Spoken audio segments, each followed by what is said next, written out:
Hey LEGO Club members! In a LEGO Star Wars galaxy far, far away, Yoda has secrets to reveal. And while we can't let you in on the secret yet, we sat down with some of the people who worked on and helped create the Yoda Chronicles. I'm John McCormick and I'm a creative manager here at LEGO. I help others make the packaging, make the TV commercials, make the TV specials, anything that goes along with creating a marketing campaign for LEGO. I'm the guy that has to come up with the ideas for what that campaign could be. It all starts with just an idea. We try to bring a bunch of people into a room and just start talking about what's fun about LEGO Star Wars and what's cool about LEGO Star Wars. And if I could do anything, what would I do? We needed a place, basically a home base for Yoda on Coruscant. And we knew that in the Jedi Temple there was the Jedi Archives and the Holocron Vault. Lucasfilm was nice enough to let us turn the Holocron Vault in their world into this big giant space where a lot of things can happen. But we thought that that would be a great place for Yoda to bring in his Padawans and train them in the ways of the Jedi. And he could use the holocrons to tell the Padawans stories about Jedi and battles from the past. And basically we wanted to make a super fancy library that Yoda could bring the Padawans to and show them stories. I think the coolest part, and definitely my favorite part, was seeing how the idea gets translated by other people into a storyline, and then as more people come into the project, to see it go from just a small sketch and seeing it turn into an entire universe and world with stories and secrets and missions and all the stuff that the Yoda Chronicles turned into. Michael Price, who's a writer on The Simpsons, is the guy that actually turned a lot of the ideas into the storyline that you'll see on TV.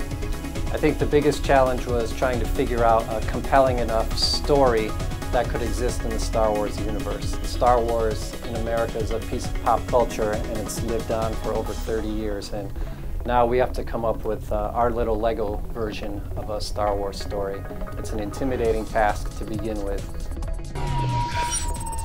Well, hi, I'm Michael Price. I'm a television comedy writer. I've written for many years for The Simpsons. And for the past couple of years, I've also written the LEGO Star Wars specials, the Padawan Menace, The Empire Strikes Out, and our new specials, the Yoda Chronicles. The first thing I do when I write a new LEGO Star Wars special, I just start sort of thinking about what would be fun to see. We could have characters meet each other who wouldn't meet each other normally. So it's almost sort of a what if, like I want to see the moment where the Emperor meets the Ewoks. So I thought, wow, I want to see the Emperor, who's the most evil guy in the universe, have to spend some time with these cute little furry Ewoks who love to sing and dance, and how that would just drive him crazy. So then I sort of work backwards. Well, how do I get him there? How does that work? And that's sort of how a story develops.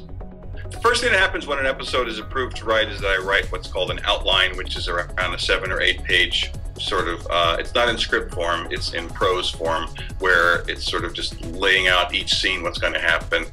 Then once that's approved, then we get notes from everyone. Then I start to write the script. My favorite character in all 3 of these episodes of the Yoda Chronicles is Chancellor Palpatine.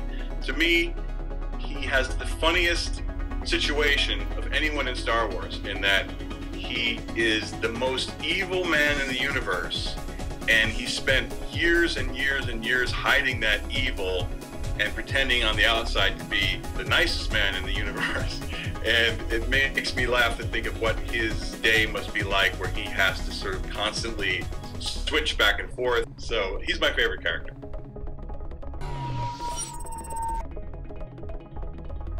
Hi, my name is Michael Hegner, or Michael Hegner, as we say in Denmark. I am the director of the Yoda Chronicles TV specials, and my job is to be involved in everything that happens after the script has been written and until the final sound is done. Another challenge was to find the style, basically to find out what to do with these two things. What is LEGO and what is Star Wars, and where do they meet? How much fun, how much drama? Well, I'm a big fan of Star Wars. You have to be a fan of Star Wars when you grow up in the modern life and modern world. I've seen all the films, of course, and followed when they came out and discussed it with my friends.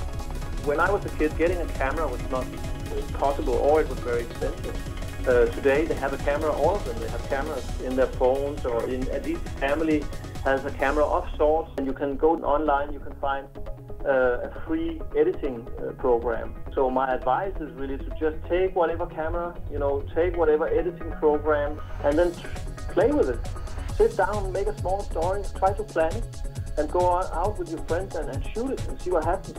If kids are very into animation, I think my advice would be to do the same, but use actually the Lego minifigures are great, for a storytelling device.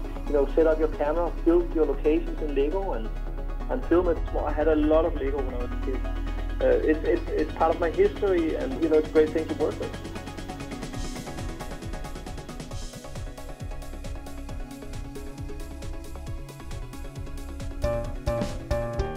Stay tuned for an all-new episode of LEGO Club TV.